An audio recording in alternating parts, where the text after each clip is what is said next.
جو دو بڑے معجزات تھے وہ بہت زیادہ بار نہیں ظاہر ہوئے، جو عصا اور ید بیضا، وہ بس گنتی کی 2 یا 3 دفعہ ظاہر ہوئے۔ ایسا نہیں تھا کہ آپ جب بھی آپ کو روشنی کی ضرورت پڑتی آپ بغل میں ہاتھ دبا کے باہر نکالتے اور چراغ کی طرح اس کو استعمال کرتے، ایسا نہیں تھا۔ وہ بس ایک بار جب آپ کو نبوت ملی اس وقت ظاہر ہوا، اور ایک بار جب فرعون کے دربار میں آ کے دکھایا اس وقت ظاہر ہوا۔ کیونکہ معجزات اب ہم نے پڑھ لیا ہے نا کہ نبی علیہ الصلوۃ والسلام یا کسی بھی نبی کے اختیار میں نہیں ہوتا، یہ اللہ تعالیٰ کے حکم سے ظاہر ہوتا ہے۔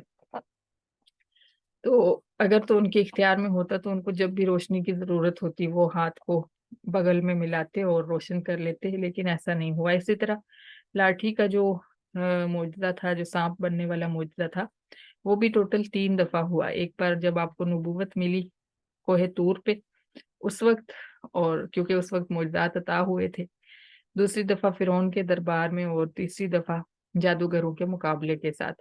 اس کے علاوہ آپ اسی لاٹھی سے جو ہے بکریوں کے لیے درختوں کے اوپر سے پتے جھاڑا کرتے تھے، اسی لاٹھی کے اوپر ٹیک لگا کے کھڑے ہو جاتے، اور اس لاٹھی سے آپ نے سمندر کے اس لاٹھی کو مارا تو اس میں راستے بن گئے۔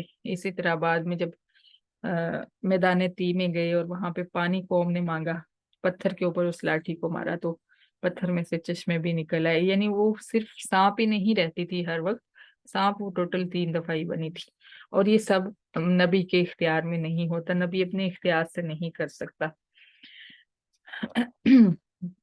وَأَوْرَثْنَا الْقَوْمَ الَّذِينَ كَانُوا يَسْتَضْعَفُونَ مَشَارِقَ الْأَرْضِ وَمَغَارِبَهَا الَّتِي بَارَكْنَا فِيهَا۔ پھر اللہ تعالیٰ فرماتے ہیں کہ ہم نے فرعونیوں کو غرق کرنے کے بعد اس زمین کے مشارق و مغارب کا وارث اس قوم کو بنا دیا جو زمین میں کمزور بنائے گئے تھے، یعنی بنی اسرائیل کو۔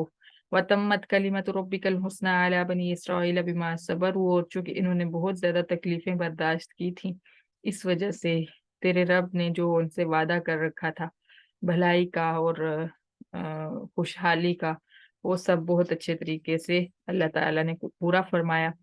وَدَمَّرْنَا مَا كَانَ يَصْنَعُ فِرْعَوْنُ وَقَوْمُهُ وَمَا يَعْرِشُونَ، اور فرعون اور اس کا جو لشکر تھا، جو اس کے ماننے والے تھے، جو کچھ وہ بناتے کرتے رہے وہ سب کچھ ہم نے تباہ کر دیا۔ وَجَاوَزْنَا بِبَنِي إِسْرَائِيلَ الْبَحْرَ، اور ہم نے بنی اسرائیل کو سمندر کے پار لگا دیا۔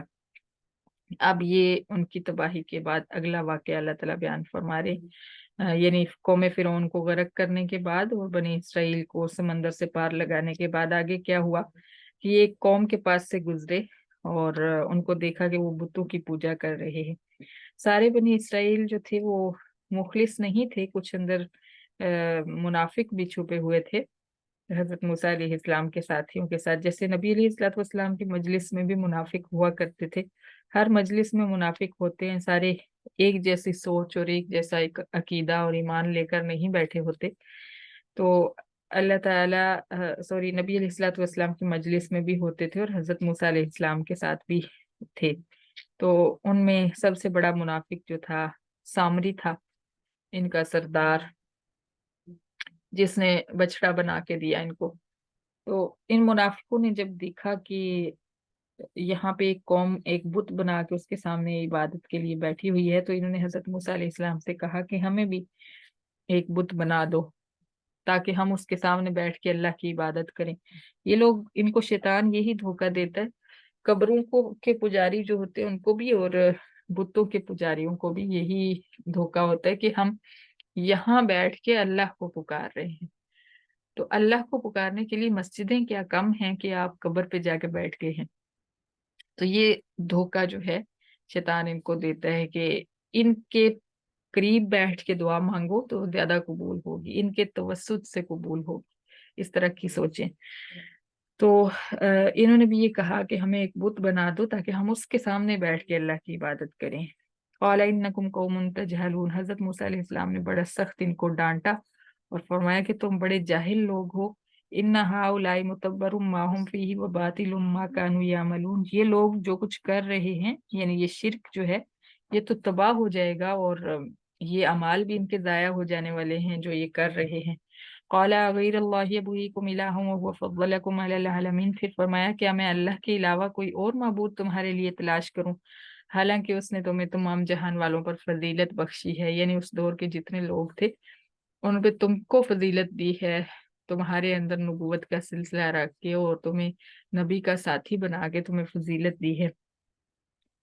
وَإِذَا أَنجَيْنَاكُم مِّنْ آلِ فِرْعَوْنَ يَسُومُونَكُمْ سُوءَ الْعَذَابِ، اور یہ بھی ان کو اللہ تعالیٰ کا انعام بھی یاد دلایا، اور اللہ تعالیٰ فرماتے ہیں کہ اس وقت کو یاد کرو جب ہم نے تمہیں آل فرعون سے نجات دی، اور یسومونکم سوء العذاب، وہ تمہیں کتنے سخت سخت عذاب پہنچایا کرتے تھے، یقتلون ابناکم ویستحیون نساءکم، وہ تمہارے بیٹوں کو قتل کرتے تھے اور تمہاری عورتوں کو زندہ چھوڑ دیتے تھے۔ تو یہ کتنی بڑی آزمائش تھی جس سے اللہ تعالیٰ نے تمہیں نجات دی۔ وفی ذالکم بلاء من ربکم عظیم، اور اس نجات میں تمہارے رب کی طرف سے بہت بڑا انعام ہے۔ بلاؤن کا جو لفظ ہے اس کا مطلب انعام بھی ہوتا ہے اور آزمائش بھی ہوتی ہے، تو یہاں پہ چونکہ نجات کی بات ہو رہی ہے اس لیے ہم نے یہاں پہ انعام اس کا ترجمہ کیا ہے۔